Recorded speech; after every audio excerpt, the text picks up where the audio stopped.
Hey everybody, Scott Stevens here, and as I posted on the intro to this, why does all the best weather happen on the weekends? I've had the weekend jobs, and it keeps you active. You can't be late to work. You don't, just do your regular Saturday things. You gotta kind of keep an eye on the weather. So if something does pop up, like when I was in Oklahoma, you gotta go in, gotta get that business covered. In Idaho, it wasn't quite such a big deal, but for those folks living in Texas, those folks living in those coastal areas this time of year, we can have surprise events. And Hurricane Hanna, certainly not a surprise, but nonetheless, she was warned, but not warned, not warned that it's coming, but she had tropical storm warnings on her, and now they quickly ramped up to hurricane warnings as she strengthened, not unexpectedly, but aggressively so just prior to landfall. And it's probably a really, really good thing that she was this close to land. Otherwise, the strengthening curve could have taken Hanna to probably a Category 2 very, very quickly. So at least we have daylight while this thing is ongoing, and it presses ashore. Let's pop over to radar just so we can have a look-see and you kind of know where we are. And there it is. There's the eye right in through there, just on the north side of Padre Island, Brownsville, down in this direction. So it is literally that little spit of sand on South Padre Island where we're dealing with these 60, 70, 80-mile-an-hour winds on the wind gusts. Now, the rains are not terribly intense. Looking at those rainfall totals, are a half, maybe 2 inches in few isolated areas because the wall is not all that intense, not all that dense. It's lighter to moderate rain, but it is driven by the winds, and it is that wind that begins to pile up the water ashore, into the bays, into the estuaries, into those drainage canals and ditches and so forth. It becomes a big thing. And then soon enough, as we cross the Rio Grande to work into Mexico, then we'll begin to see some of those terrain-induced heavier rains. All right, let's come back here, National Hurricane Center, and pop this baby full screen. So 5 p.m., that was 45 minutes ago now. I guess I've been putting this together for a bit. Hanna makes landfall on Padre Island in Texas. The eye of the hurricane made landfall on Padre Island at basically 5 p.m. Central Time, about 15 miles north of Port Mansfield, Texas, with maximum sustained winds of 90 miles per hour. So that's not a bad little storm. At Ticoon, observing station at Rincon del San Juan, Texas, recently reported a sustained wind of 60 with a gust of 74. And so the baby's ashore.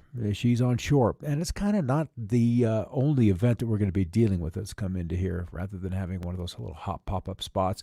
This is the rain. We're going to see the 2, 3, 4, 5-inch worth of rainfalls. I'm going to be a little unorganized here, and I'm going to come into Weather Underground, and these are some of the amateur stations that are set up that folks like you and me, they'll go spend $100, $200, $300 if they really want a good set of gear, and then, site it correctly so you're out of the way of the trees, you're out of the way of fences, you're free from the wind effects of houses and that kind of terrain, and so you can get a fairly accurate measure of precipitation. And I might have to refresh this because I've been off the screen for just a touch. A little bit, Kingsville, Corpus, Alice, Texas, Harlingen, McAllen, down in that direction. So I'll bring up the weather stations, precip first, and these totals are not atrocious. They're doable. This is a location that has dealt with rain and hurricanes and that has to have the capacity to drain a lot of water in a fairly short amount of time. So this is absolutely something that the infrastructure in this area can absorb. Absolutely. It's the wind. That's always the challenge, are the winds. And as we've got the eye wall here, you get inside, the winds kind of come on down. Let's see, and I've got to admit, there may be a set of these stations in the immediate vicinity of the eye and the eye walls that are just no longer operational. That has to be an account because, when the amateurs set up the stuff, you don't know what their threshold is for durability for the installation of the site. So as we deal with Hanna through the rest of the evening hours and probably to daybreak tomorrow, but certainly by the time we get to daybreak tomorrow, it'll be into Mexico, having left Texas behind and some of the coastal waters that have push on in, and the beach erosion and the beach homes dealing with the erosion, the high surf, and then 6, 7, 8, 9 hours of at least tropical storm force winds. We'll have a look via drones. I know there's a lot of storm chasers that booked on down there because it wasn't necessarily a life-threatening event. If you're stupid, going to work is life-threatening. But if you're kind of aware and of the situation and you're used to this kind of threat from Mother Nature, it's certainly a doable situation. And so it's the rain. It ultimately, once we get away from the coastal areas, it's the rain that we'll be dealing with as this guy continues to rotate on in. Let's pop out here and look at the state perspective. And there's other showers and thunderstorms in and around Houston as the impact of this last night. I saw it, just coursing through it, the good southern half of Texas, coming under the tropical influence of this large center of circulation. When we get a little bit farther north, let's see if we can't even pop out to the regional view. Then things are a little more vacant up in here with the monsoon in place across the southwestern states. And those rains are keeping temperatures on the cool side. And indeed, I might have to come right here to take a look at those temps just to drop that in there. Still hot away from the clouds, but the southwest, 60s, 70s, 80s, where typically we're 90s and low 100s. So those clouds have certainly contributed to that. And even in the coastal areas of Texas, 70s and 80s, and that only makes sense with those kind of winds and that kind of gusty situation in place.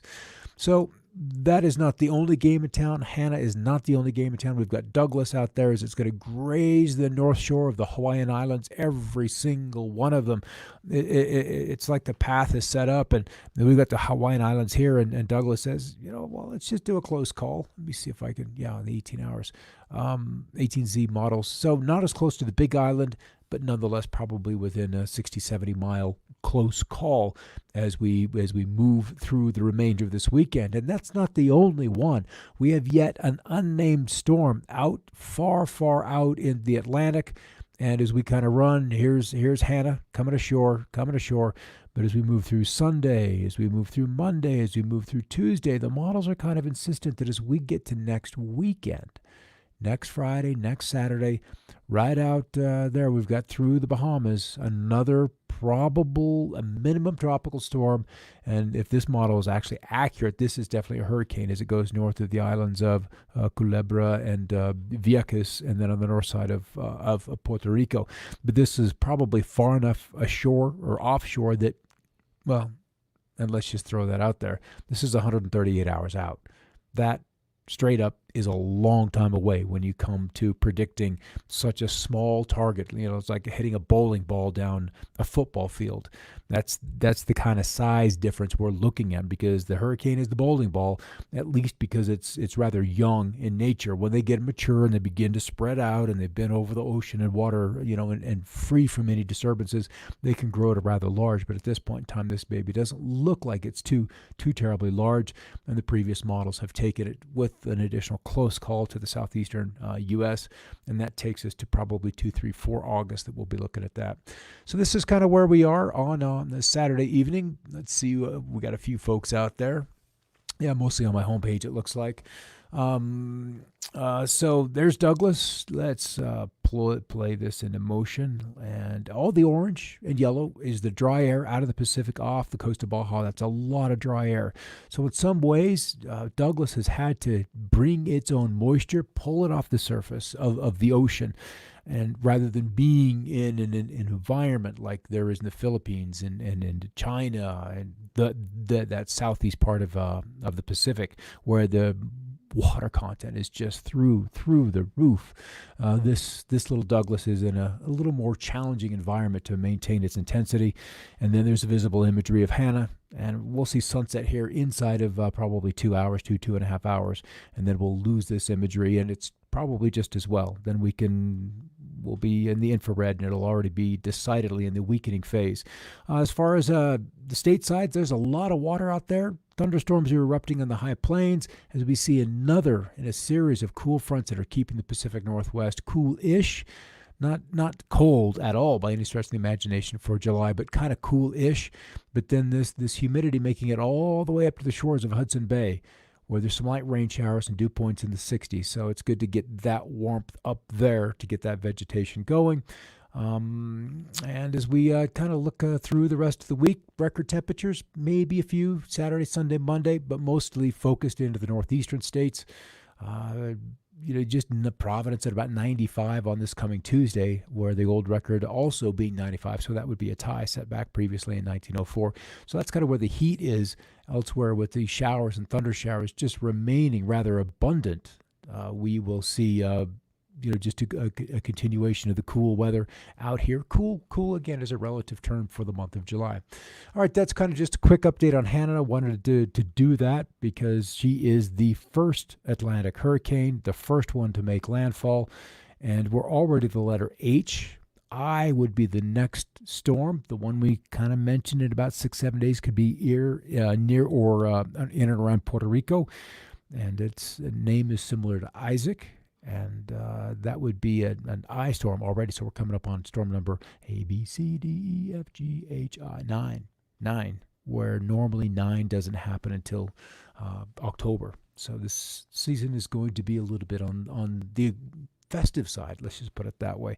All right, everybody, thanks for popping on in.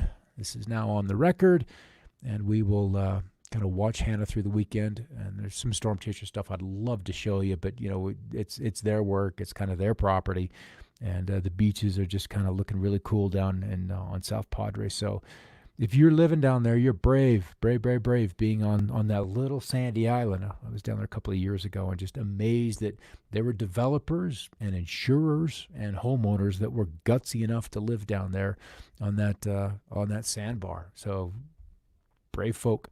All right, thanks for stopping by. I'll catch you all on Monday, and have a great weekend, and keep looking up.